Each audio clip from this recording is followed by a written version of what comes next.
शाम प्रथम। आपका ध्यान थोड़ा इधर हो तो बहुत आनंद आवेगा। कहा कि ऐसा कौन है दुनिया में जो माँ की महिमा का संपूर्ण रूप से वर्णन कर सके। फिर भी मैं संक्षेप में आपको माँ के महात्म्य का वर्णन सुनाता हूँ। महिमा ऐसी है माँ की, यदि किसी की वंश वृद्धि रुक रही है, गर्भ में बेटी आ गई है और वंश वृद्धि के लिए बेटा चाहिए, तो ऐसी माँ है कि गर्भ में ही वो बेटी को बेटा बना देगी। ऐसा वीर कार्तिकेय के शब्द हैं ये। तो ये कथा कहना चाहती है, गलती मत कीजिए। चेकअप करा करके और भ्रूण हत्या होती है, पेट में ही औलाद को समाप्त किया जाता है, ये बहुत बड़ा अपराध है। और ये मैं बराबर अपनी पवित्र व्यासपीठ से कहता हूँ कि जिन्होंने गर्भ में बेटियों को मारा है, ना तो उनके हाथ का पिंडदान लगता, तर्पण कुछ नहीं लगता, उनके हाथ की यज्ञ की आहुति भी भगवान को लगती नहीं है, परमात्मा स्वीकार नहीं करता।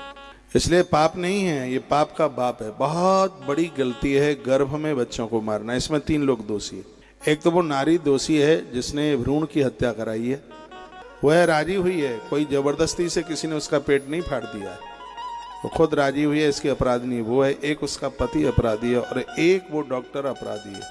ये 3 दोषी हैं। और वर्णन तो यह है कि जिस नारी ने गर्भ में बच्चों को मारा, उसके हाथ का पानी पीने का धर्म नहीं है। और ये मैं सत्य आपसे यहाँ से बोलूँ, जब मैं कथा करने के लिए गया हूँ आयोजकों की, मैंने उनकी देहली को प्रणाम करके ये कहा कि हे प्रभु कृपा कीजिए, मैं कहीं ऐसे घर में तो नहीं घुस रहा जहाँ की स्त्रियों ने गर्भ में संतान को मारा है। ये बहुत बड़ा अपराध है। बेटियाँ ससुराल जाएंगी, ये उनको बताइए।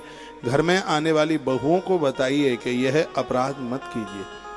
आने वाले समय में वंश वृद्धि रुक जाएगी। जैसे भूखा व्यक्ति कटोरा लेकर रोटियों के लिए निकलता है, घर में वंश वृद्धि के लिए बेटियों के लिए निकलना पड़ेगा और बेटियां मिलेंगी नहीं। आप बेटों से इतना स्नेह प्रेम करते हैं, बेटियों से लाड़ कीजिए, बेटियों से स्नेह कीजिए।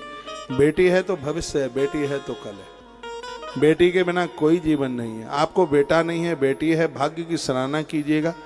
हमने पढ़ा है कि बेटी का बेटा, जिसको आप देवता कहते हैं, उसके द्वारा पिंडदान तर्पण वैसे ही लगता है जैसे आपके बेटे के द्वारा लगता है, उसमें कोई अंतर नहीं है। तो फिर यदि बेटा नहीं है तो आप दुखी इतने क्यों होते हैं? बेटों को पाकर इतने प्रसन्न हो जाते हैं और बेटियों को देख करके चेहरा मुरझा जाता है। बेटियों के ऊपर खूब लाड़ कीजिए, दुलार कीजिए। बेटा एक कुल को पवित्र करता है, बेटा एक कुल को पावन पवित्र करता है, लेकिन बेटियां तो दोनों कुलों को पवित्र करती हैं। पुत्री पवित्र किए कुल दो। बड़े पुण्य होते हैं तभी बेटी चल के आती है। एक बात बताइए, आपने प्रकृति से मान लिया जाए आपको 4 बेटे या 2 बेटे, आपने प्रकृति से बहुएं ली 2 और आपको बेटी एक भी है नहीं, और आपने प्रकृति को बेटी दी नहीं एक भी, तो आप ऋणी हो गए, फिर आप कर्जदार हो गए हैं। और कहीं मान लें आपको बेटा 1 है और बेटी 2 है, तो आपने प्रकृति से बेटी बहू 1 ली है और आपने प्रकृति को बेटियां 2 दी हैं, इसलिए प्रकृति आपकी कर्जदार हो गई है, प्रकृति आपकी ऋणी हो गई है। धरती पर दान बहुत हैं, कन्यादान से बढ़कर दान उससे पहले भी कोई नहीं हुआ और उसके बाद में भी कोई होने वाला नहीं है। जिनको बेटी नहीं है, किसी गरीब बिल्कुल दीन दुखियारी की बेटी का विवाह, संपूर्ण विवाह कर दें। आपके पास यदि पैसा है, गरीब की बेटी में सहयोग करें, उसका विवाह करें।